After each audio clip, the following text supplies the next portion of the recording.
محمد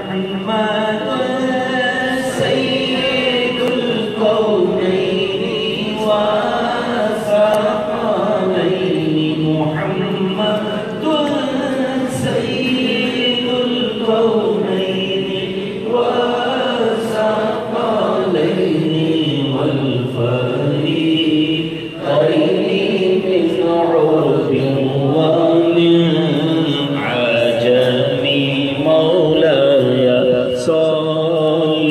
وسلم دائما أبدا على حبيبك خير الخلق كلهم يا ربي في مصطفى بلغ مقاصدنا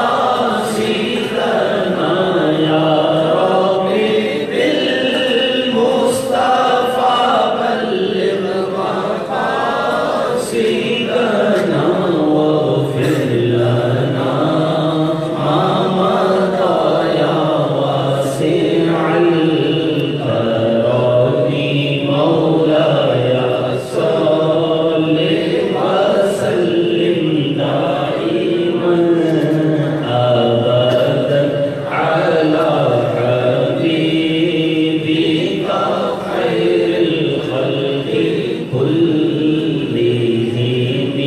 ثم الرضا عن أبي بكر وعن عمر ثم الرضا عن أبي بكر وعن عمر وعن علي وعن عثمان ذي الكرم مولاي صل وسلم دائما أبدا على حبيبك خير الخلق كلهم يا ربي جمعا طلبنا منك مغفرة وحسنا خاتمتي يا مبديا النعم مولاي صل وسلم دائما أبدا على حبيبك خير الخلق كلهم صلوا على الحبيب صلى الله تعالى على محمد صلى الله عليه وسلم. الحمد لله رب العالمين والصلاة والسلام على سيد الأنبياء والمرسلين أما بعد فأعوذ بالله من الشيطان الرجيم بسم الله الرحمن الرحيم. پڑھیے الصلاة والسلام عليك يا رسول الله وعلى آلك وأصحابك يا حبيب الله. الصلاة والسلام عليك يا نبي الله وعلى آلك وأصحابك يا نور الله. میٹھے میٹھے اسلامی بھائیوں اور مدنی چینل کے ناظرین، سوشل میڈیا کے ناظرین، اللہ تبارک و تعالیٰ کا جتنا شکر ادا کرے وہ کم ہے کہ رب کریم نے ہمیں یہ مبارک سفر نصیب کیا اور آج رات سے کل صبح سے سوئے بنا قافلے روانہ ہو رہے ہیں. رب کریم ہمیں ادب کے ساتھ، شوق کے ساتھ، ذوق کے ساتھ یہ سفر نصیب فرمائے، مقبول حاضریاں نصیب فرمائے. جو اللہ کے مقرب اور نیک بندوں پر رحمتوں کی برسات ہو، اللہ اس برسات کو ہم سب کو حصہ نصیب فرمائے. درود پاک پڑھنے کے بے شمار فضائل و برکات ہیں. کعبے کے بدر الدجا، طیبہ کے شمس الضحیٰ، صلی اللہ علیہ وسلم کا فرمان عالی شان ہے کہ تم اپنی مجلسوں کو مجھ پر درود پاک پڑھ کر آراستہ کیا کرو. کہ تمہارا مجھ پر درود پاک پڑھنا کل بروز قیامت تمہارے لیے نور ہوگا. صلی اللہ علیہ وسلم حج کے جو ایام ہیں اس کا مختصر طریقہ بتانے سے پہلے ایک موضوع پر چند مدنی پھول پیش کرنا چاہوں گا، اور اس پرٹیکولر ٹاپک کی، اس موضوع کی، اس عادت کی ہمیں سفر حج میں بھی بڑی ضرورت ہے، اور یہ ایک ایسی خوبصورت اسلام کی جو سمجھیے کہ عادت ہے، مسلمانوں کی عادت ہے، جو اسلام کا حسن ہے۔ بدقسمتی کے ساتھ یہ خوبصورتی، یہ اسلام کا حسن، یہ مبارک عادت اب مسلمانوں سے نکلتی جا رہی ہے۔ یہ عادت، یہ خوبصورت ہیبٹ کیا ہے؟ ایک بڑا عبرت افروز پہلے واقعہ سنیے۔ حضرت عبداللہ ابن عمر رضی اللہ تعالیٰ عنہ بیمار تھا۔ اب جب بندہ بیمار ہوتا ہے تو اس کو ہر کھانا اچھا نہیں لگتا، ویسے ہی کھانا اچھا نہیں لگتا، کبھی کبھی کسی ایک خاص چیز کی کھانے کی بیماری میں خواہش ہوتی ہے کہ چلو یہ کھا لوں۔ اب بیمار تھے، کچھ کھا پی بھی نہیں رہتے، آپ کو بھنی ہوئی مچھلی کھانے کی خواہش ہوئی کہ میں نے مچھلی کھانی ہے۔ اچھا، یہ مدینہ منورہ میں تھے، آپ کا جو غلام تھا نا، اس کا نام تھا، خادم جو تھے وہ بھی سیدنا نافع رضی اللہ عنہ۔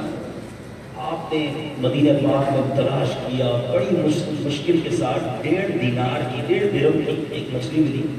وہ مچھلی لے کر آپ نے اسے بھون کر تیار کر کے بالکل حضرت کے سامنے پیش کر۔ بیماری ہے، کھانا نہیں کھا رہے، اب مچھلی مل گئی ہے، تیار ہو کر دسترخوان پر آ گئی، ریڈی ٹو ایٹ۔ اب دروازے پر دستک ہوا کہ وہ فقیر تھا، کہ اللہ کے نام پہ مجھے کچھ دے۔ آپ نے اپنے غلام سے، اپنے خادم سے کہا جاؤ یہ مچھلی اسے دے۔ حضور نے بڑی مشکل سے پورے مدینے میں تلاش کر کے آپ کے لیے مچھلی لایا۔ اس کو کچھ اور دے دیتے ہیں، رقم دے دیتے ہیں، کوئی پیسے دے دیتے ہیں۔ آپ نے فرمایا مچھلی دی۔ حضرت کا حکم تھا، اس نے مچھلی دی۔ اب اس خادم نے کیا کیا؟ اس بھکاری کا، اس اللہ کے نام پر مانگنے والے شخص کا پیچھا کیا۔ پیچھے گئے، اس کو باہر جا کے روکا، کہا بھائی یہ کام کرو، یہ مچھلی مجھے بیچو گے؟ کہاں میں نے تو اللہ کے نام کو کچھ بھی مانگا تھا، مچھلی مل گئی۔ کہ یہ 1.5 درہم لو، مچھلی واپس دے دو۔ دوبارہ پیسے اس کے لیے مچھلی خریدی، تیار پخت تھی، تیار تھی، ریڈی ٹو ایٹ تھی، مچھلی لائے واپس۔ حضرت کے دسترخوان پر رکھی، کہا حضور کھائیے۔ کھائیے کدھر سے آئی؟ کہا حضور میں اس فقیر سے دوبارہ خرید کر لایا، واپس نہیں لے کر آیا۔ آپ نے فرمایا جاؤ یہ مچھلی پھر اسے لے کر آؤ، اب پیسے بھی واپس ہو جاتے ہیں۔ پھر پریشان۔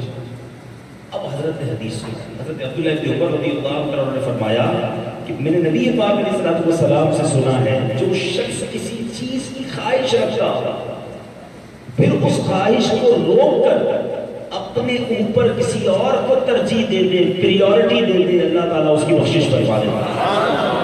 میری تمنا ہے میں یہ مچھلی کھاؤں، مجھے پسند ہے، مگر میرے آقا نے یہ ایثار کی فضیلت بیان کی۔ سیکریفائس، ایثار کہتے ہیں کس کو؟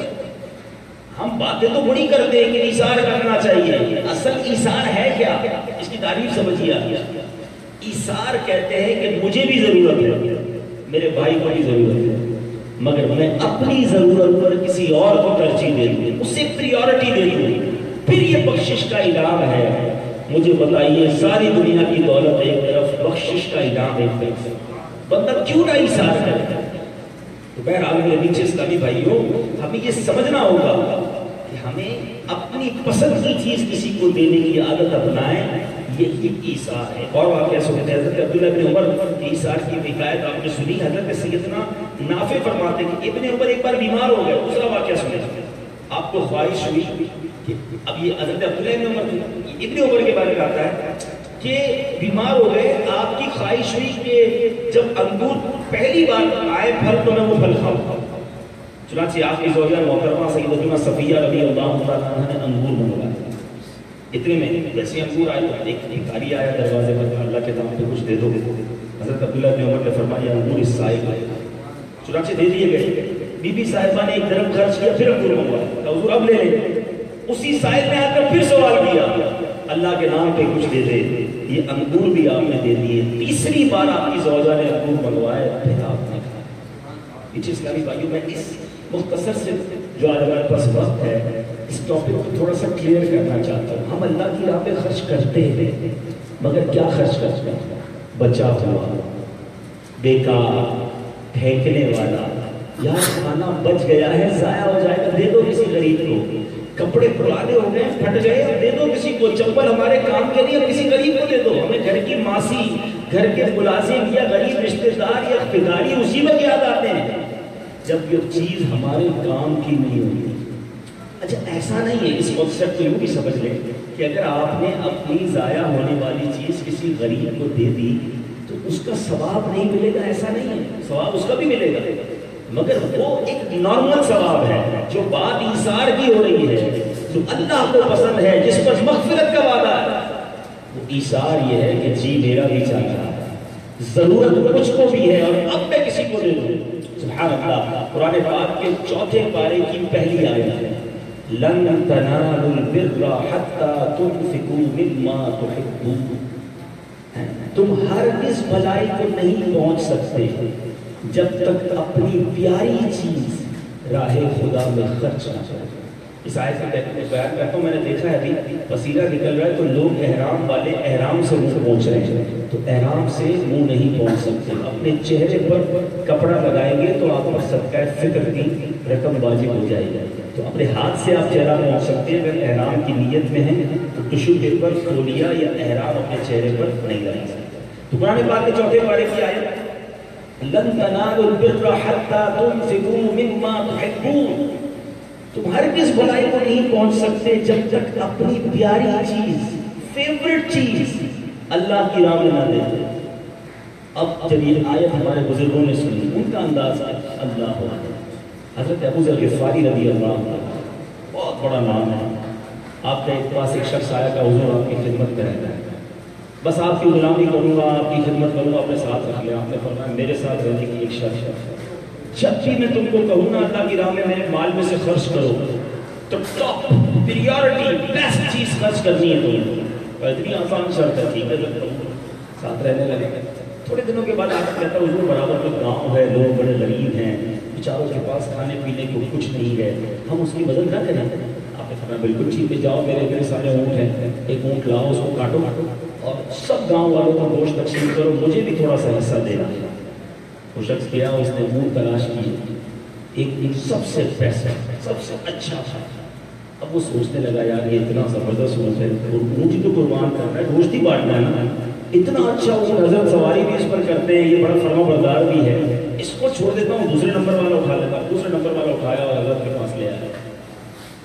حضرت ابو ذر غفاری ناراض ہوا، فرمایا تم نے میرے ساتھ زیادتی کی ہے تو حضور معاف کر دے. میں نے تو آپ کی خاطر کہ یہ اونٹ آپ کا بڑا پسندیدہ تھا، آپ سواری بھی کرتے تھے، گوشت ہی بانٹنا تھا، تو میں نے سوچا دوسرے نمبر والا کاٹ لیتے ہیں.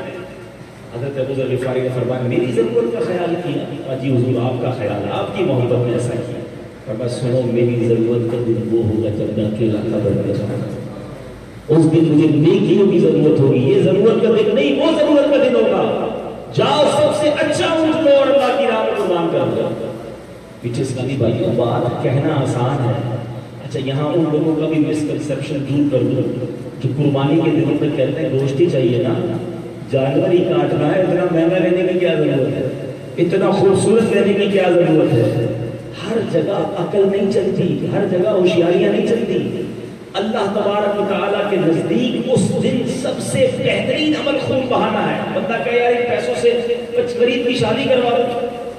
بھائی ہر معاملے میں آپ کو اپنے بچے کی شادی کے بعد غریب کی شادی کی بھی آدمی آتی ہے، اس پہ آپ نے 50 لاکھ خرچ کر دینے. یا بکرا گائے کو بیچارہ اچھا لے آئے تو کہتے ہیں یار اس کے بدلے جناب یہ کام کر دو، یہ حج کرنے کیوں جا رہے ہیں.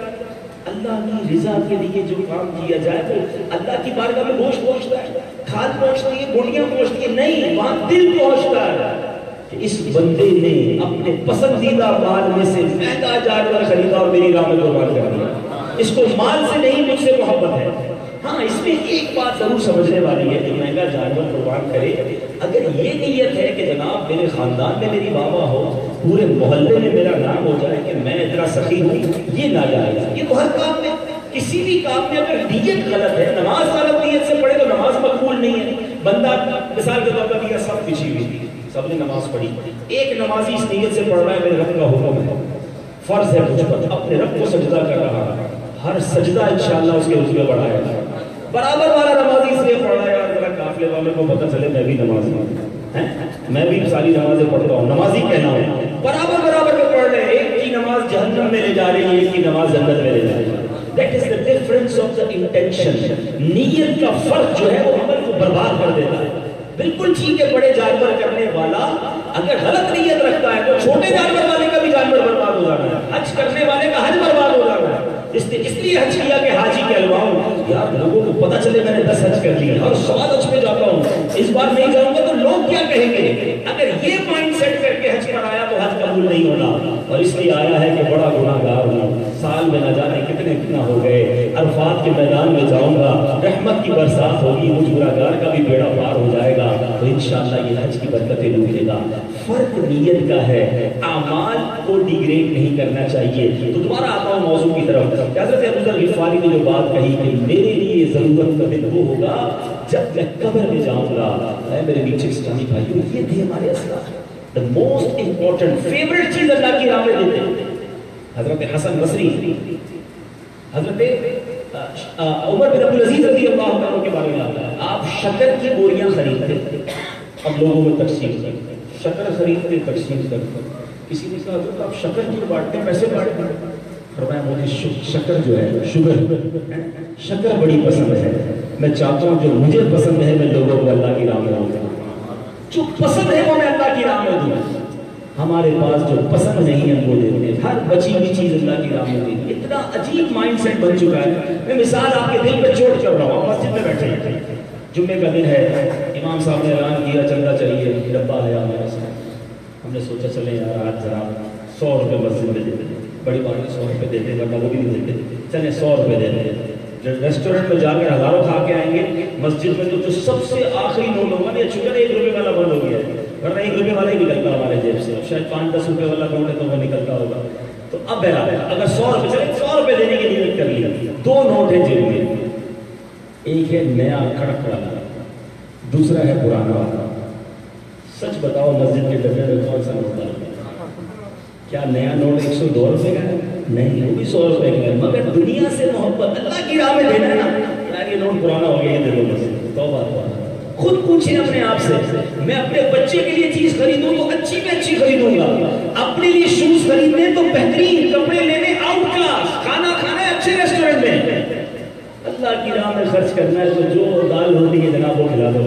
سوچیے یہ کیا کر رہا ہوں میں کیا پیغام بھجوا رہا ہوں. اللہ کو مال نہیں پہنچتا, نیت پہنچتی ہے کہ بندہ مجھ سے کتنی محبت کرتا ہے اور اپنے آپ سے کتنی محبت کرتا ہے. سمجھیے اس بات کو, یہ لاجک سمجھیے. اپنی بہترین چیز اللہ کی راہ میں خرچ کرو, اللہ تمہیں اور عطا فرمائے گا. اچھا بات یہ ہو کہ یار بہترین چیز دے دی تو پھر میرے پاس تو رہے گی نہیں, بیسٹ ہے, مجھے پسند ہے یہ چیز. مجھے بتائیں پہلی بہترین چیز کس نے دی؟ بتائیے نا, اللہ نے دی, دوسری وہ نہیں دے سکتا. اس کے خزانے کم ہے کہ ارے تم خرچ کرو وہ اس سے بہترین عطا فرمائے گا, وہ اور عطا فرمائے گا. پہلے دل تو کھولو نا. ہمارا تو حال یہ ہے کہ اگر کسی کے 3 بچے ہوتے, ایک بچہ بڑا حساب کتاب میں ماہر ہے, بڑا گھر میں بڑا زبردست, جس کو کہتے ہیں نا جینیس بچہ, اور حساب کتاب بھی بڑا اچھا کرتا, اور سبق بھی یاد آتا ہے. ماں باپ بھی کہتے ہیں یہ بچہ بڑا ہوشیار ہے, اس کو انجینئر بنانا. اچھا بھائی دوسرا بچہ یہ بھی بہت پڑھائی میں تیز ہے, بالکل سبق پکا یاد کر لیتا ہے, اس کو ڈاکٹر بنانا. تیسرا بچہ نہ سبق یاد کرتا ہے, سارے گھر کو دماغ میں درد کیا ہوا ہے, مستی مذاق توڑ پھوڑ, تھوڑا بہت اس کے پیر میں بھی پرابلم ہے, سیدھا چل نہیں سکتا. بعض بچے ہوتے اکلاتے ہیں, زبان میں بھی پرابلم ہے, اس کو مدرسے کو دے دیتے ہیں. اللہ کی راہ میں بچہ بھی وہ دینا ہے جو تمہارے کام کا نہیں ہے. سوچیے ہمارے دل کی کیفیت کیا ہے. ہونا کیا چاہیے تھا کہ میں اپنے بچوں میں سے وہ بچہ جو بہترین انٹیلیجنٹ جینیس تھا, میں اس بچے کو دیتا اللہ کی راہ میں کہ اس کو مفتی بناؤں گا, یہ پوری دنیا میں دین کا ڈنکا بجائے گا. مگر ہم اللہ کی راہ میں جب بھی دینے کی باری آئی ہے, ہم نے اپنی ناقص اور کمزور چیز دی ہے. پھر لوگ کہتے ہیں علماء اتنے ویل ایجوکیٹڈ نہیں ہیں, ہمارے علماء اتنے ویل دنیا کے تقاضوں کو پورا نہیں کرتے. ہم نے کون سا را مٹیریل دیا مدرسوں کو؟ ہم نے وہ بچے مدرسوں کو دیے جو ہمارے کام کے نہیں تھے. ہم بہترین بچہ نکال کر دیکھیں وہ دین کی کیا خدمت کرتا ہے. یہ بہت ضروری ہے اس پوائنٹ کو آج سمجھنا کہ میرا رب سے کنیکشن کیا ہے. اچھا میں اپنی بیوی پہ خرچ کر رہا ہوں, اپنے بچوں پہ خرچ کر رہا ہوں, اپنی ذات پہ خرچ کر رہا ہوں, یہ دے کون رہا ہے؟ میرا مالک دے رہا ہے. جو دے رہا ہے اس کی اپنی فیملی پر بیسٹ خرچ کرتا ہوں, اور جب اسی کی راہ میں دینے کی باری آتی ہے تو کمزور مال خرچ کرتا ہوں کہ کتنی نہ کیا میں کہوں، میرے پاس تو لفظ بھی نہیں ہے کہ نمک حرامی نہیں تو کیا ہے۔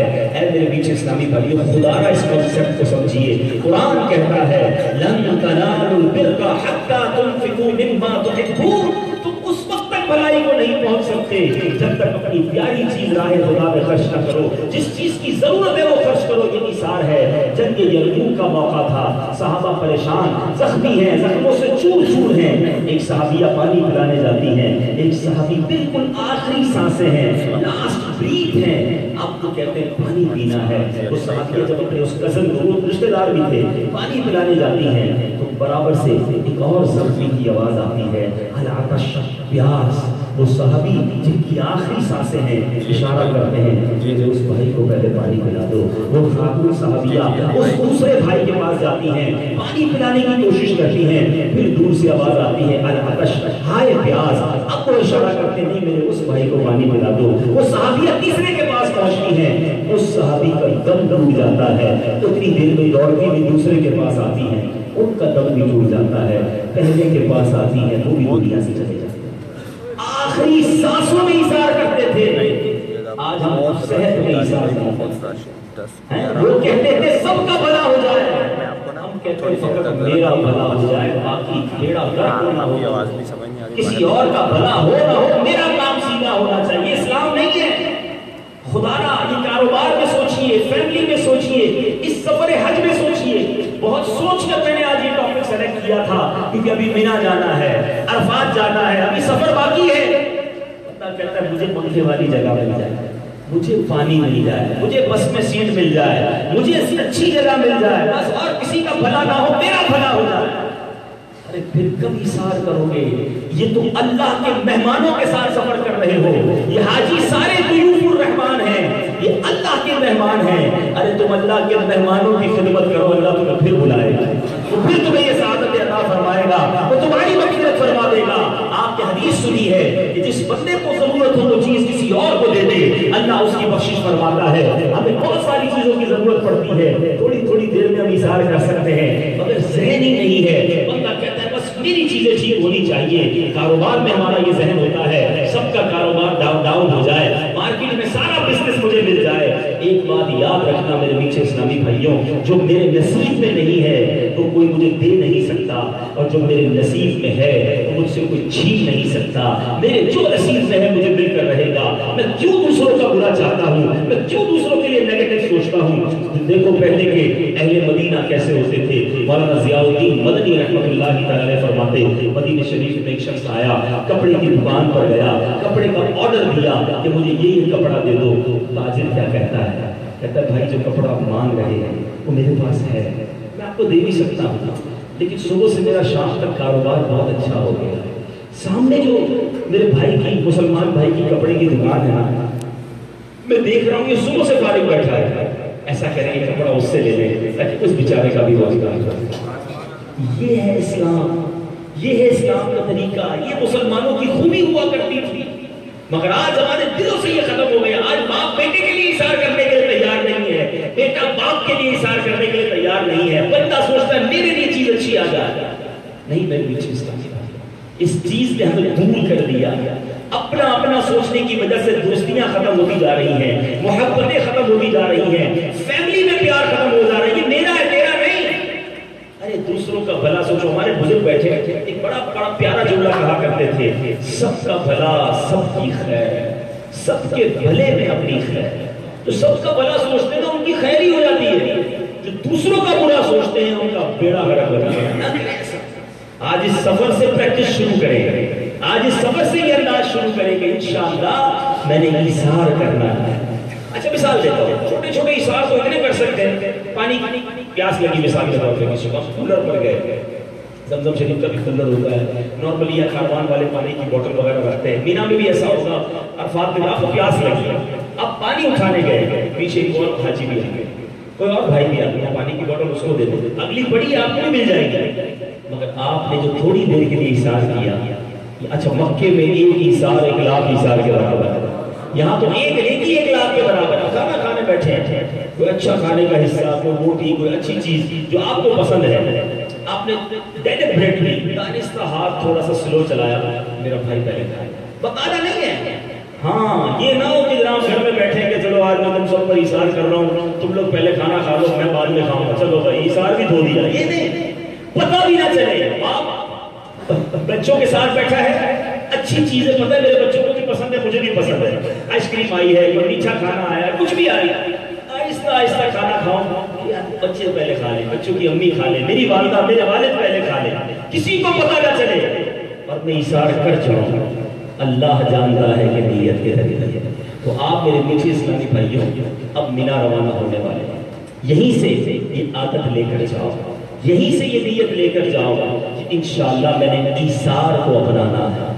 اگر یہ ذہن بن گیا نا تو جھگڑا نہیں ہونا، پھر تکلیف نہیں ہونی. اگر میرے آگے کوئی لائن میں لگ گیا مجھے کھانے پہ تو مجھے غصہ نہیں آنا، چلو مجھے بھی کرنا ہے وضو لیکن میرا بھائی پہلے کر لے، کوئی بات نہیں. چلو مجھے واش روم جانا تھا، مجھے اتنی شدید حاجت نہیں ہے، تو جلدی میں آیا، بیچارہ تکلیف میں محسوس ہو رہا ہے. بعض لوگ ڈائبٹک کے مریض ہوتے ہیں، شوگر کے مریض ہوتے ہیں، ان کا پیشاب نہیں رکتا ہے، تکلیف ہوتی ہے انہیں. آپ نے دیکھا بیچارہ کوئی تکلیف میں ہے، اپنے سے آگے کھڑا کر دیا، بھائی جانا آ گیا، کوئی بات نہیں میرے آگے آ گیا، ٹھیک ہے اب آپ کو اس کا ثواب. ہاں یہ نہ کیجیے گا کہ آپ کے پیچھے 25 لوگ کھڑے ہیں اور آپ نے اپنے دوست کو اپنے آگے کھڑا کر دیا ایثار کر رہا ہوں. وہ ایثار نہیں کیا آپ نے، 25 لوگوں کا حق تلف کیا ہے. آپ کے پیچھے کوئی نہ ہو، پیچھے ہے تو اس سے بھی اجازت لینی ہوگی کیونکہ وہ صرف آپ کے آگے نہیں آ رہا، باقی لوگوں کے بھی آگے آ رہا ہے، ٹھیک ہے نا. اچھا غلط سمجھتے غلط ہے پھر اس کو امپلیمنٹ بھی غلط کر لیتے ہیں، تو یہ نہیں کرنا. تو بہت سارے آپ کو ایثار کے مواقع ملیں گے اور اللہ کی قسم ایک قبول ہو گیا اپنا بیڑا پار ہو گیا، اللہ کا ایک مہمان راضی ہو گیا اور اس کی وجہ سے رب راضی ہو گیا، اپنی عید ہو جانی ہے. تو بہرحال اللہ کرے کہ دل میں اتر جائے میری بات. مجھے یاد آ رہا ہے اس طرح کا ایک بیان یو کے میں ہوا تھا، ایک مبلغ دعوت اسلامی نے کیا تھا. اس بیان میں ایک بزرگ بیٹھے، انہوں نے مجھے بتایا واقعہ کہ میں نے بیان سنا اور بیان سن کے میں سر پکڑ کر بیٹھ گیا کہ یار میں اپنی کون سی پیاری چیز اللہ کی راہ میں خرچ کروں. وہ کہتے ہیں میں سوچتا رہا پھر مجھے سمجھ آئی کہ میری ایک پراپرٹی جو ہے مجھے بہت پسند ہے. وہ رہنے والے تھے سرائے عالمگیر کے، پاکستان کا ایک شہر ہے چھوٹا سا. انہوں نے سوچا کہ یار سرائے عالمگیر کا جو یہ پلاٹ ہے نا، 3 سائڈ کارنر پلاٹ، یہ مجھے اپنے سارے ویلتھ میں سے ساری جائیداد میں سب سے زیادہ پسند تھا. کہتے ہیں میں نے نیت کر لی کہ اس 3 سائڈ کارنر پلاٹ کو میں مسجد بناؤں. اس بندے نے اس پر شاندار مسجد بنائی، 1 روپیہ کسی سے نہیں لیا، پوری مسجد بنائی. اللہ کی رحمت سے اس مسجد کے افتتاح میں گیا، انہوں نے مجھے بیان کے لیے بلایا. وہاں یہ واقعہ انہوں نے سنایا کہ میں نے ایک مبلغ کا بیان سنا تھا. اس بیان کو سننے کے بعد میں نے نیت کی تھی کہ اپنی سب سے پیاری چیز میں اللہ کی راہ میں خرچ کروں گا اور اللہ اسے قبول فرمائے. آج میں اعلان کرتا ہوں کہ یہ وہ جگہ تھی جو میری زندگی میں مجھے سب سے زیادہ پیاری تھی. پوری مسجد بنائی ہے اور اب چابی دعوت اسلامی والوں کو دیتا ہوں کہ آؤ اس مسجد میں نیکی کی دعوت عام کریں. میں یقین کریں اس بندے کو دیکھ کے رش کر رہا تھا. اللہ ایسی ہمت ایسی طاقت ہمیں بھی دے کہ ہم اپنی پیاری چیز اللہ کی راہ میں جس اللہ نے دی ہے اس کی راہ میں خرچ کریں. ایسا اجر عطا فرمائے گا کہ وہ دنیا اور جنت میں انشاءاللہ ہمارے لیے خزانے ہوں گے. اللہ ہمیں اپنی راہ میں خرچ کرنا بھی نصیب فرمائے، بہترین چیز خرچ کرنا نصیب فرمائے اور ایثار کی دولت عطا فرمائے. تو اے حاجیوں اس سفر میں اس بات کا خیال رکھنا ہے. قرآن بھی کہتا ہے ولا جدال، آپ نے اس سفر میں جھگڑے نہیں کرنے. غصہ آ جائے گا، تھکتا ہے نا آدمی جب انسان کی نیند نہیں ہوتی یا بہت پسینہ بہے، اب وہ غصے میں آ جائے گا، چڑچڑا نہیں ہوگا، غصہ نہیں کرنا، ٹھیک ہے. جھگڑے کا جی چاہے گا، جھگڑا نہیں کرنا. آپ کو لگے گا غلط اس نے کیا اس لیے ڈانٹ رہا، اس کو نہیں ڈانٹیے گا. مفتی افضل علی اعظمی صدر الشریعہ صاحب بہار شریعت لکھتے ہیں کہ انسان جب یہ حاجیوں کو آزمانے کے لیے انسانی صورت میں فرشتے بھیجے جاتے ہیں. ہمیں کیا معلوم جو ہم سے الجھ رہا ہے یا ہم سے کوئی ایسی بات کر رہا ہے فرشتہ تو نہیں، چیک کرنے تو نہیں آیا اور ہم کہیں امتحان میں فیل نہ ہو جائیں. تو نیت کر لیں انشاءاللہ پورے سفر میں کسی سے جھگڑا نہیں کریں گے. ہمیں تکلیف پہنچائے پھر بھی ہم نے نہیں پہنچانی ہے. مسکرا کر کوئی بات نہیں، حاجی صاحب آپ آ جائیں، حاجی صاحب کوئی بات نہیں آپ بیٹھیں، اب ناراض نہ ہو، حاجی صاحب پانی پلانا ہو. ایسے بچ جانا، بالکل بچ جانا. ہماری بیوی میں کہتے ہیں نا کوئی جو پرانو ہوئے تو جس کے گھر میں شادی ہو تو وہ جھگڑا نہیں کرتا، وہ کہتا ہے پہلے شادی نکل جائے خیر سے، یہ ہمارا جو ایونٹ ہے یہ خیر سے ہو جائے. یہ آپ کا میری سمجھنے زندگی کا ایک ایونٹ ہے، اس ایونٹ کو خیر سے نکال دینا، اس ایونٹ میں جھگڑا مت کر لینا. مینا عرفات میں لڑائی کر کے آگے تو ساری زندگی افسوس ہوتا رہے گا یار میں نے کیا کیا ہوگا. تو انشاءاللہ کسی سے بھی جھگڑا نہیں کریں گے. اچھا ایک بات. دوسرا اب آئیے حج کا میں مختصر آپ کو طریقہ بتا دیتا ہوں. حج کے 5 ایام ہیں 8 9 10 11 12. کل 8 تاریخ ہے, آج 7 ذوالحجہ ہے. کل سے انشاءاللہ یہ ایام شروع ہو رہے ہیں. اللہ خیر و عافیت والا معاملہ فرمائے. سبحان اللہ. ہماری خوش بختی ہے کہ جانشین امیر اہل سنت تشریف لے آئے ہیں. سبحان اللہ. بیٹھے رہے سنت ہمارے درمیان ہے, سارے بیٹھے رہے. ہم انشاءاللہ ان سے دعا بھی لیں گے, ملاقات بھی کریں گے. میں نے عرض کیا تھا ہماری عرضی قبول کر لی ہے. آپ سب کو مبارک ہو. الحمدللہ جانشین امیر اہل سنت کا دیدار بھی نصیب ہو جائے گا. ابھی ملاقات کا فرمائے, بیٹھے رہے مسائل بھی سمجھیں, پھر انشاءاللہ آخر میں ان سے ملاقات بھی ہو جائے گی. سبحان اللہ. مرشدی اتار پر جانشین اتار پر ماشاءاللہ ماشاءاللہ. تشریف رکھیں سارے سارے تشریف رکھیں. سبحان اللہ. مکے کی فضاؤں میں آج اللہ نے جانشین امیر اہل سنت کی برکت عطا کی ہے. اللہ ہمیں امیر اہل سنت کے ساتھ نصیب فرمائے. تشریف رکھیں. ماشاءاللہ. وعلیکم السلام. تشریف رکھیں. بیٹھیں سارے سارے بیٹھیں. تو 5 دن ہیں حج کے, ٹھیک ہے. اب وہ حج کے 5 دن کون سے ہیں آپ میرے ساتھ ریپیٹ کریں گے تو جلدی جلدی یاد ہو جائے گا. 8 9 10 11 12. ریپیٹ کریں گے. کون سے 5 دن ہیں؟ 8 9 10 11 12. شاباش. اچھا اب 8 تاریخ کو کیا کرنا ہے؟ 8 کو ہمیں مینا جانا ہے. کدھر جانا ہے؟ مینا میں 5 نمازیں پڑھنا سنت ہے. ظہر, عصر, مغرب, عشاء اور فجر. یعنی کل کی ظہر سے ہمارا مینا میں رہنا وہ جو ہے وہ سنت ہے. اچھا چلا گیا عطر لگا رہے ہیں تو کسی کو غلط فہمی نہ ہو. ابھی احرام کی نیت نہیں کی ہے, ٹھیک ہے نا. تو یہ بھی ضروری تھا بتانا, مووی بھی بن رہی ہے تو انہوں نے بھی احرام کی نیت نہیں کی ہے. چلیں اب دوبارہ ریپیٹ کرتے ہیں. مینا میں کتنی نمازیں پڑھنا سنت ہے؟ اچھا کون کون سی؟ ٹھیک ہے. اب جب فجر پڑھیں گے تو یہ کون سا دن ہو جائے گا؟ 9 ذوالحجہ. حج کا موسٹ امپورٹنٹ ڈے, سب سے اہم دن جو حج کا ہے وہ 9 ذوالحجہ ہے. اور 9 ذوالحجہ یوم عرفات بھی ہے. اگر کوئی پوچھے کہ حج کس دن ہوتا ہے تو حج 9 ذوالحجہ کو ہوتا ہے, یہ یاد رکھنا ہے, ٹھیک ہے. تو 9 ذوالحجہ یوم عرفات ہے اور آپ نے اور ہم نے اس دن عرفات جانا ہے. مگر عرفات مغرب سے پہلے, غروب آفتاب سے پہلے نہیں نکلنا ہے. عرفات میں کب تک رہنا ہے؟ غروب آفتاب تک رہنا ہے. اس سے پہلے ادھر ریپیٹ کریں گے. عرفات میں کب تک رہیں گے؟ غروب آفتاب تک. غروب آفتاب سے پہلے مغرب وہاں نہیں پڑھنی ہے. مغرب اور عشاء ملا کر ہم مزدلفہ میں ادا کریں گے, ٹھیک ہے. مزدلفہ میں رات گزارنی ہے. وہ رات ماشاءاللہ اتنی مبارک رات ہے, علماء فرماتے ہیں یہ رات حاجیوں کے لیے شب قدر سے افضل رات ہے. تو مزدلفہ کی وہ رات گزاریں گے اور پھر صبح جو دن ہوگا وہ 10 ذوالحجہ ہوگا. صبح فجر کی نماز سے پہلے, صبح صادق سے پہلے مزدلفہ نہیں چھوڑیں گے. یہ بہت امپورٹنٹ بات کرنے جا رہا ہوں. عرفات کو مغرب سے پہلے, غروب آفتاب سے پہلے نہیں چھوڑنا. مزدلفہ کو صبح صادق سے پہلے نہیں چھوڑنا. اور مزدلفہ میں جو واجب وقت ہے وقوف کا وہ شروع ہی جب ہوتا ہے جب فجر کا وقت شروع ہو جائے. سمجھ رہے میری بات کو؟ فجر کا وقت شروع ہوا تو آپ کا واجب وقت وقوف کا شروع ہو گیا. تو اب آپ نماز فجر اگر ٹائم پر پڑھ لیں گے تو آپ کا واجب وقت بھی پورا ہو جائے گا. اور فجر کے بعد دعائیں مانگیں, یہ خاص دعائیں مانگنے کا وقت ہے. عرفات میں حقوق اللہ معاف ہوئے ہیں, مزدلفہ میں حقوق العباد معاف کیے جائیں گے, ٹھیک ہے. اب ریپیٹ دوبارہ کریں گے. 8 کو کہاں جائیں گے؟ 8 کو کہاں جائیں گے؟ مینا میں کتنی نمازیں پڑھیں گے؟ کون کون سی؟ ٹھیک ہے. 9 بجے صبح. اب کدھر جائیں گے؟ عرفات میں کب تک رہیں گے؟ غروب آفتاب سے پہلے نہیں نکلیں گے. اس کے بعد کہاں جائیں گے؟ پھر کدھر جانا ہے؟ مزدلفہ. رات کو کہاں جانا ہے؟ مزدلفہ. مغرب اور عشاء کہاں پڑھیں گے؟ مزدلفہ میں. مزدلفہ میں کب تک رہیں گے؟ صبح فجر تک. فجر کی نماز کہاں پڑھیں گے؟ مزدلفہ میں. Very good. اب یہ ہو گئی 10 کی صبح. 10 کی صبح یہ وہ دن ہے جو عید الاضحیٰ کا دن ساری دنیا میں منایا جاتا ہے, مگر حاجی عیدوں کی بھی عید منا رہا ہوتا ہے. سبحان اللہ. اب حاجی نے 3 کام کرنے ہیں, لیکن خدا را جب فجر ہو جائے, آپ دعا سے فارغ ہو جائیں تو آپ نے رمی کرنے ڈائریکٹ نہیں جانا. یہ حاجی بازوں کا غلطی کر جاتے ہیں. اس وقت بہت رش ہوتا ہے, 25-30 لاکھ حاجی چلے اب رمی کرنے. آپ کی تھکن بھی تھکی ہوئی ہوگی, بہت تھک گئے ہوں گے آپ, گرمی بھی پڑ رہی ہوگی, مہربانی کیجیے گا اس وقت رمی کرنے نہ جائیے گا. آپ اس وقت اپنے خیمے میں چلے جائیں. کہاں جائیں گے؟ آپ جب خیمے میں چلے گئے تو خیمے میں جا کر آپ آرام سے وہاں پر خیمے میں جانے کے بعد آپ وہاں پر آرام کر لیں. زور تک آرام کریں. بہت تھکے ہوئے ہوں گے. اگر کھانے وغیرہ کا انتظام ہو تو کھانا کھا لیں, چائے پی لیں. تقریباً 3 بجے آپ اپنے خیمے سے 2:30 بجے نکلیں. آپ آرام سے رمی کریں گے انشاءاللہ. اس وقت جائیں گے, ہمیں دعائیں دیں گے. اگر آپ کے ساتھ اسلامی بہنیں ہیں, بزرگ ہیں, تو بہت ضروری ہے, مگر نوجوان بھی نہ جائیں. اتنی جلدی کیا ہے؟ اب ایک ہی ٹینشن ہوتی ہے حاجی کو, بس یار یہ احرام اتر جائے.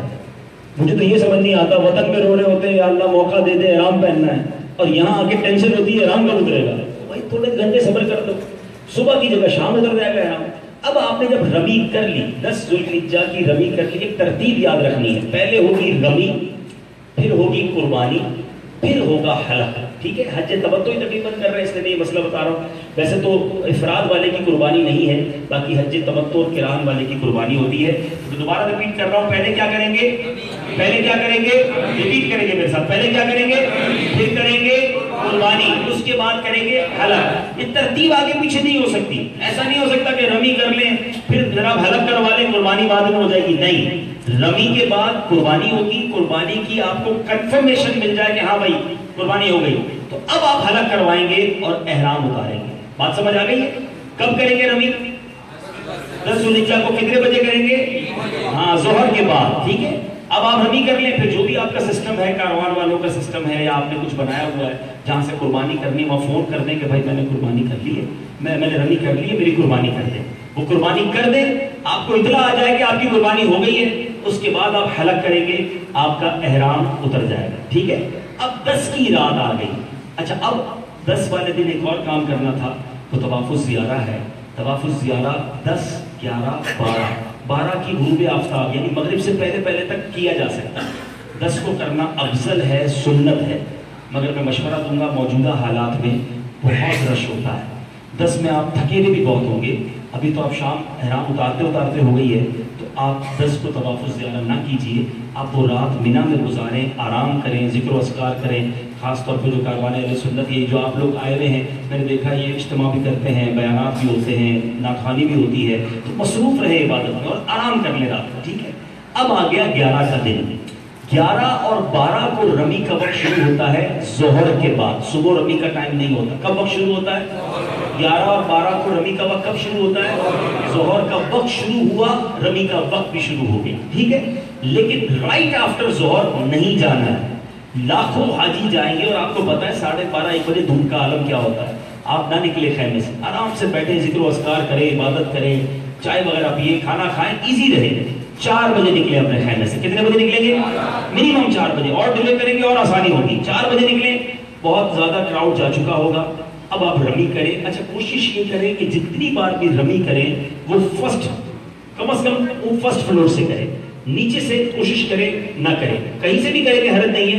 جو ٹائمنگ میں نے بتایا اس میں تو آپ کسی بھی جگہ سے کریں گے پرابلم نہیں ہے. بہرحال آپ اوپر چلے گئے, رمی کریں 11 کو 4 بجے کے بعد. جب رمی کر لیں تو رمی کرنے کے بعد مینا واپس نہ جائیں, بلکہ سیدھا آپ حرم شریف چلے جائیں. پیدل جائیں گے تو 1-1.5 گھنٹے میں پہنچ جائیں گے. بائی کار جائیں گے, ٹیکسی جائیں گے, پیسے بھی بہت لگیں گے ان دنوں میں, اور شاید 2 گھنٹے لگ جائیں گے, اتنا ٹریفک ہوتا ہے. تو بہرحال آپ چلے جائیں حرم شریف. پہنچتے آپ کو یا تو مغرب ہو جائے گی یا میکسیمم عشاء ہوگی. اس سے زیادہ ٹائم نہیں لگے گا جو آپ کو میں نے ٹائمنگز بتائے ہیں. آپ وہاں پہنچ گئے, اب آپ طواف الزیارہ کریں, اب آپ حج کی سعی کریں. آرام سے انشاءاللہ ہو جائے گا, منٹوں میں طواف ہو جائے گا. اگر آپ پہلے دن آتے تو گھنٹوں میں طواف ہوتا. تو بہرحال آپ طواف کر کے پھر دوبارہ مینا جائیں. وہ رات بھی مینا میں گزارنا سنت ہے. یہ 11 کا دن ہو گیا. اب آ گیا 12 کا دن. 12 کو بھی رمی کا وقت کب شروع ہوگا؟ ظہر کا وقت شروع ہونے کے بعد. ٹھیک ہے, تو اب دوبارہ 12 کو بھی رمی آپ نے 4:30-5 بجے کرنی ہے. آرام سے رمی کریں. آپ کا ہوٹل مینا سے بہت قریب ہے. رمی کرنے کے بعد آپ اپنے ہوٹل آ جائیں. آپ کے یہ 5 دن پورے ہو گئے. صرف ایک واجب باقی رہ گیا ہے, وہ ہے طواف وداع, طواف رخصت. جب بھی وطن واپس جانا ہے اس سے پہلے وہ طواف کر لیں، آپ کا طواف رخصت بھی ہو جائے گا اور آپ کے یہ حج کے ارکان کمپلیٹ ہو جائیں گے۔ یہ بڑا میں نے آسان اور مختصر طریقہ بتایا ہے۔ ہر ایونٹ میں مینا میں کیا پڑھنا ہے، عرفات میں کیا پڑھنا ہے، مزدلفہ میں کیا عبادت کرنی ہے، اس کی تفصیل کتابوں میں موجود ہے۔ میں صرف پہلے آپ کو یہ 5 دن یاد کروانا چاہتا ہوں تاکہ آپ سے غلطی نہ ہو اور آپ ٹینشن فری ہو جائیں۔ حج کے کتنے دن ہیں؟ حج کے کتنے دن ہیں؟ کون کون سے؟ 8، 9، 10، 11، 12۔ 8 کو کہاں جائیں گے؟ 8 کو کہاں جائیں گے؟ کتنی نمازیں پڑھیں گے؟ کون کون سی؟ فجر پڑھیں گے تو کون سا دن شروع ہو جائے گا؟ 9 کا دن۔ 9 تاریخ کو کہاں جائیں گے؟ عرفات جائیں گے۔ عرفات میں کب تک رہیں گے؟ غروب آفتاب تک۔ مغرب سے پہلے، غروب آفتاب سے پہلے نہیں جائیں گے۔ مغرب اور عشاء کہاں پڑھیں گے؟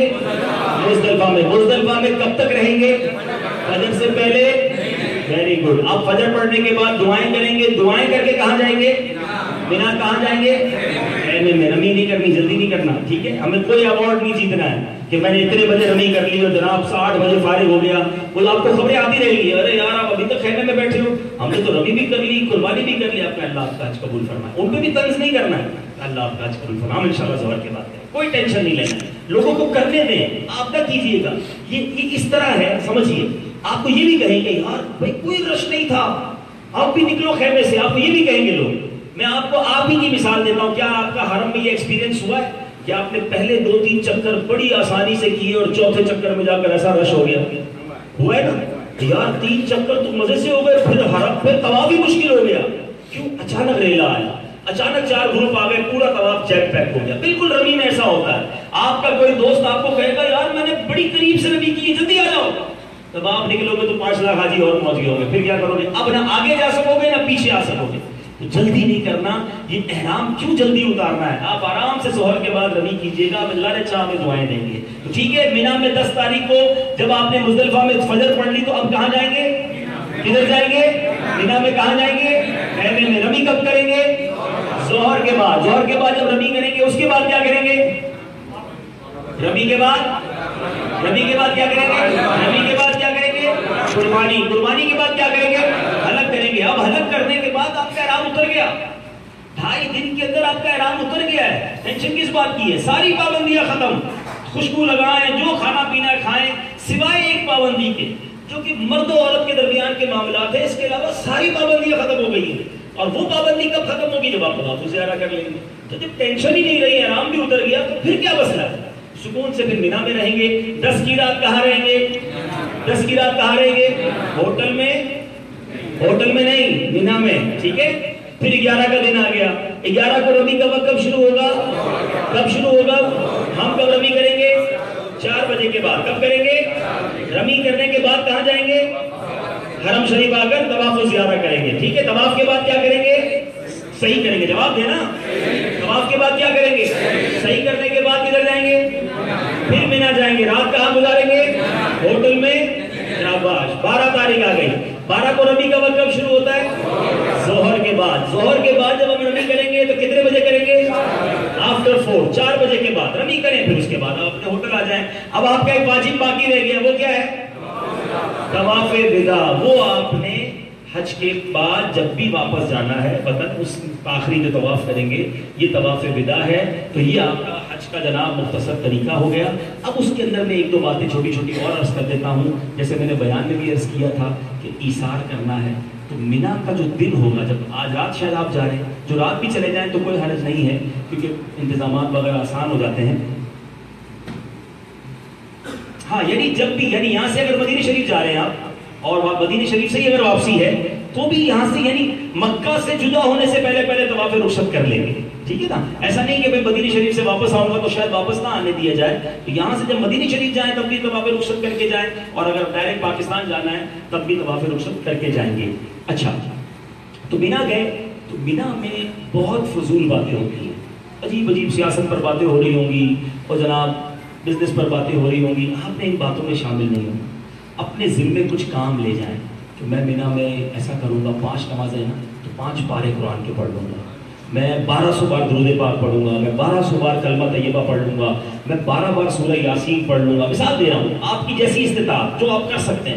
میں اتنے نفل پڑھ لوں گا، میں قضاء عمری پڑھوں گا. ٹائم ہی نہ بچے کہ فضول باتیں کرے بندہ، لگے رہنا ہے عبادت، تھک جائے سو جائے، پھر فریش ہو، پھر وضو کرے، پھر عبادت میں لگ جائے. ایک ہی دن ہے، پھر پتہ نہیں یہ 8 ذوالحجہ اگلے سال ملتا ہے نہیں ملتا. اچھا پھر جو رات ہوگی وہ شب عرفہ کہلاتی ہے، جو عرفات میں جانے سے پہلے کی رات ہے. یہ رات بھی عبادت میں گزارنی ہے. اور اس رات کو پڑھنے کی جو دعا ہے وہ امیر اہل سنت نے عطا فرمائی ہے رفیق الحرمین میں، تو وہ دعا بھی آپ خوب پڑھیں. وہ 1000 بار پڑھنے والی دعا اللہ کرے کوئی پڑھ لے، ورنہ جتنی بار پڑھ سکتے ہیں تو دعا پڑھیں. اچھا اس میں ایک اور بات یاد رکھنی ہے کہ کئی کاروانوں کے بارے میں سننے میں آ رہا ہے کہ وہ رات ہی عرفات لے جائیں گے، تو سنت تو ترک ہو جائے گی فجر کی، لیکن آج کل کے جو حالات ہیں اور اگر پورا ہی قافلہ جا رہا ہے تو پھر آپ بھی چلے جائیں، آپ پر گناہ نہیں ہے. علماء اجازت دیتے ہیں کہ جب اگر پورا ہی قافلہ جا رہا ہے، بہتر تو یہ تھا کہ فجر کے بعد جاتے، لیکن بتایا جا رہا ہے کہ بہت رش ہے اور بسیں آگے پیچھے نہ ہو جائیں، تو کچھ قافلے والے رات کو لے جا رہے ہیں تو رات کو لے جائیں، چلے جائیں عرفات. بہرحال عرفات میں جیسے ہی ظہر کا وقت شروع ہوگا، یہ وقوف کا وقت شروع ہو گیا. اب اس وقت جو بھی عرفات میں ہے، احرام کی حالت میں ہے، ماشاءاللہ وہ سارے حاجی ہو جائیں گے. بہرحال عرفات میں داخلے کا وقت صبح صادق تک ہے، کوئی شام میں بھی آ جائے تو حاجی ہو جائے گا، لیکن چونکہ انشاءاللہ امید ہے آپ تو پہلے پہنچ گئے ہوں گے. ظہر کا وقت شروع ہو جائے تو اب سنت موقدہ یہ ہے کہ غسل کیا جائے. اچھا یہ غسل بڑا حکمت والا ہے. یقین کریں اس غسل کے بعد بندہ پھر فریش ہو جاتا ہے عبادت کے لیے، دعاؤں کے لیے. لیکن غسل کرے کہاں؟ وہاں غسل خانے تو نہیں بنے ہوئے. اس کا ایک طریقہ یہ ہے کہ پہلے ظہر کا وقت نکلنے دیں، یعنی ظہر کی نمازیں پڑھنے دیں لوگوں کو، کیونکہ ظہر کے وقت میں لمبی لمبی لائنیں لگیں گی، لوگ وضو سے فارغ ہو جائیں، استنجا سے فارغ ہو جائیں. 2:30-3 بجے تھوڑا سا رش کم ہو جائے گا استنجا خانوں پر، وضو خانوں پر، واش روم میں. اب آپ ٹوائلٹ میں جائیں تو وہاں پائپ لگے ہوئے ہوتے ہیں پانی کی، WC ہوتی ہے اور ساتھ پائپ ہوتے ہیں. اچھی طرح احرام اتار دیں پہلے اور پائپ سے پورے باتھ روم کو پہلے پاک کر لیں، دھو لیں. اب اسی پائپ سے انشاءاللہ آپ نہا لیں گے تو صابن شیمپو نہیں لگانا ہے، صرف پسینہ آپ کا نکل جائے گا، لیکن آپ فریش ہو جائیں گے، سنت بھی ادا ہو جائے گی. پھر آپ اپنا احرام پہن کے باہر نکلیں تو آپ کو لگے گا کہ یار مجھے نئی جان مل گئی ہے عبادت کے لیے. تو بہرحال یہ ہو گیا عرفات، ٹھیک ہے. تو یہ ہو گیا آپ کا عرفات کا دن عبادت میں گزارے. اس دن آپ نے کھلے آسمان تلے زیادہ سے زیادہ وقت گزارنا ہے. یہ خیال رکھیں جتنا ہو سکے، دھوپ میں نہ بیٹھ سکے تو پھر شام میں باہر آ جائیے گا. جتنا مانگ سکیں اس دن مانگیں. وہ خاص قبولیت کا دن ہے، دعاؤں کی قبولیت کا دن ہے. اس دن رحمتیں نازل ہوتی ہیں. حدیثوں کا مضمون ہے کہ اللہ تعالیٰ اس دن فرشتوں کے سامنے اپنے بندوں پر فخر فرماتا ہے. اے میرے فرشتوں دیکھو یہ میرے بندے دور دور سے احرام پہنے، پراگندہ سر، میلے کچیلے میرے لیے آئے ہیں، گواہ ہو جاؤ میں نے سب کی بخشش فرما دی. تو خاص دن ہے دعاؤں کا. پھر عرفات کو جب آپ فارغ ہو جائیں اس کے بعد جیسے میں نے کہا کہ غروب آفتاب آپ کے پاس گھڑی کا ٹائم ہونا چاہیے. آج کل 6:40-42 پر میرا خیال ہے مغرب ہو رہی ہے، تو 6:45 میکسیمم 6:50 تک آپ نے عرفات میں رہنا ہے. 6:50 سے پہلے عرفات نہیں چھوڑنا ہے. پھر آپ چلیں گے مزدلفہ کے لیے. جو پیدل چل سکیں وہ پیدل چلیں، جو بس میں جائیں وہ بس میں جائیں. مغرب اور عشاء کس طرح پڑھیں گے مزدلفہ میں؟ پہلے مغرب کے فرض، پھر عشاء کے فرض، پھر مغرب کی سنتیں اور نفل، پھر عشاء کی سنتیں اور وتر وغیرہ پڑھیں گے. یہ طریقہ ہوگا مغرب اور عشاء ملا کر پڑھنے کا. اس کے بعد آپ آرام کرنا چاہیں تو آرام کریں. ایک احتیاط بتا دوں کہ کوشش کریں کہ استنجا وضو خانوں کے پاس آپ آرام کریں، کیونکہ فجر میں آپ نے وضو کرنا ہے، استنجا کرنا ہوگا اور بہت لمبی لائنیں ہوتی ہیں. اس میں مشورہ یہ دوں گا کہ فجر تک نہ سوئیں. اگر تھک بھی گئے ہیں تو 3 بجے اٹھ جائیں، الارم رکھیں، کوئی انتظام کریں تاکہ اب آپ استنجا وضو بھی کر لیں گے، رش بھی نہیں ہوگا اور تہجد بھی پڑھ لیں گے. تہجد پڑھیں، دعائیں کریں. حاجی کے لیے یہ رات علماء فرماتے ہیں شب قدر سے افضل رات ہے. اچھا اس پہ آپ نے کنکریاں بھی تلاش کرنی ہے، ٹھیک ہے. کنکریاں آپ نے کتنی اٹھانی ہے؟ 49 مارنی ہے. کتنی مارنی ہے؟ 49 کنکریاں مارنی ہے. اگر 12 تک کی رمی کرنی ہے، کسی کو 13 کی بھی رمی کرنی ہے تو پھر ماشاءاللہ وہ 21 اور پلس کر لیں تو اس کو 70 مارنی ہے. 49 کنکریاں مارنی ہے. تو کنکریاں کیسی لینی ہے؟ بڑے بڑے پتھر بھی نہیں لینے، چھوٹے چھوٹے کنکر بھی نہیں لینے. کھجور کی گٹھلیوں کے برابر اتنے اتنے پتھر آپ لیں. اور اس کا آسان طریقہ یہ کہ استنجا وضو خانوں کے قریب ہی ڈھیر لگے ہوتے ہیں، آپ وہاں سے پتھر چن لیں اور اپنے پانی کی بوتل میں رکھ لیں تو زیادہ اچھا ہے، کیونکہ اس کو دھونا آسان ہے. کنکریاں دھو کر مارنا یا دھلی بھی ہونا مستحب ہے رمی سے پہلے. تو پانی کی بوتل میں ہوگی تو پانی ڈال کے اس کو اچھی طرح دھو بھی لیں گے. تو کنکریاں لے لیں، فجر پڑھ کے خاص دعائیں کریں، پھر خیمے میں آئیں اور پورے سفر کو اطمینان سے کریں، جلدی نہ مچائیں. عموماً حادثے کا شکار پریشان وہی لوگ ہوتے ہیں جو جلدی مچاتے ہیں. اگر آپ ریلیکس رہیں گے آسانی سے کر سکیں گے حج انشاءاللہ. اللہ تعالیٰ ہمیں یہ پورا سفر خیر و عافیت سے کرنا نصیب فرمائے، باذوق اور باشوق سفر نصیب فرمائے، اور ہمارے لیے قدم قدم پر آسانی عطا فرمائے. ایک دوسرے کا خیال بھی رکھیے گا.